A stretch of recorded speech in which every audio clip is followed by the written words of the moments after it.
Blast મામલો સાબરકાંઠા પોલીસે ગણતરીના જ કલાકમાં ભેદ ઉકેલ્યો. પ્રેમિકાના પતિએ સમગ્ર ઘટનાને અંજામ આપ્યો હોવાનું ખુલ્યું.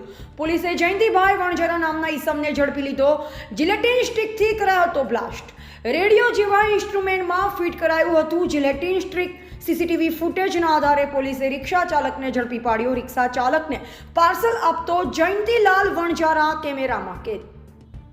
પોલીસે તેને ઝડપી પાડી પૂછપરછ કરાતા મામલો આવ્યો સામે. રાજસ્થાનના મારવાડી ઈસમ પાસેથી બ્લાસ્ટિંગ કરવા માટેનું ડિટોનેટર જયંતિ વણઝારાએ ખરીદેલ. સમગ્ર ઘટના મુદ્દે જિલ્લા પોલીસ વડાએ કરી પ્રેસ કોન્ફરન્સ.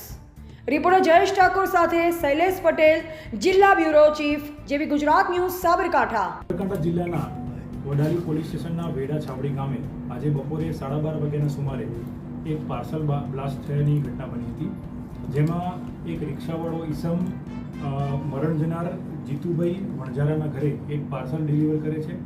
એ પાર્સલ ખોલી અને એમાં જે પ્લગ હોય છે એ પ્લગને લાઇટના પ્લગમાં નાખી અને એની સ્વિચ ચાલુ કરતાં એનો ત્યાં બ્લાસ્ટ થાય છે અને એ બ્લાસ્ટમાં જીતુભાઈ અને એમની દીકરી ભૂમિકાબેન વણઝારા ઉંમર વર્ષ 12નું મૃત્યુ થાય છે. આ ઘટનાની જાણ થતાં અમે FSL તથા જે અમારી BDDS ટીમ છે એની સાથે ઘટના સ્થળે પહોંચી ગયા અને સમગ્ર જે ઘટના છે એની ઝીણવટપૂર્વક તપાસ કરતા હતા ત્યારે પ્રાઇમરી FSL એવું કહ્યું કે જે બ્લાસ્ટ થયું છે એમાં એમોનિયમ નાઇટ્રેટની હાજરી છે, જિલેટીન સ્ટિકનો ઉપયોગ થયો છે. ત્યારબાદ અમારી લગભગ 4 જિલ્લા ટીમ બનાવી અલગ અલગ જે રિક્ષાવાળો આ પાર્સલ આપી ગયો હતો એના તે વડાલી પોલીસ સ્ટેશનની આસપાસના સીસીટીવી ફૂટેજ ચેક કરતા એને એક એક્ટિવાવાળો ઈસમ એને એ પાર્સલ આપતો દેખાય છે. એક્ટિવાને ટ્રેક કરતા એક્ટિવાનો માલિક જયંતિભાઈ બાલુસિંહ વણઝારા એ અમને મળી આવે છે.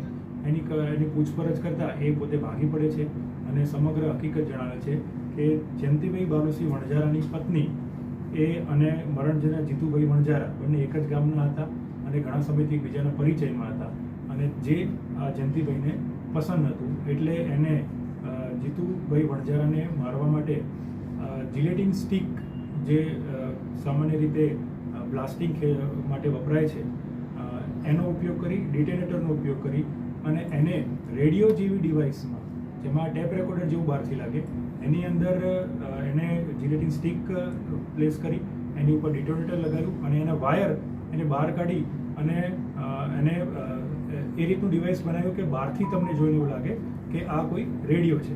એટલે આ રીતે સમગ્ર ઘટનાને અંજામ આપવામાં આવ્યો હતો. સાહેબ, જિલેટીન ક્યાંથી લાવે કોઈ?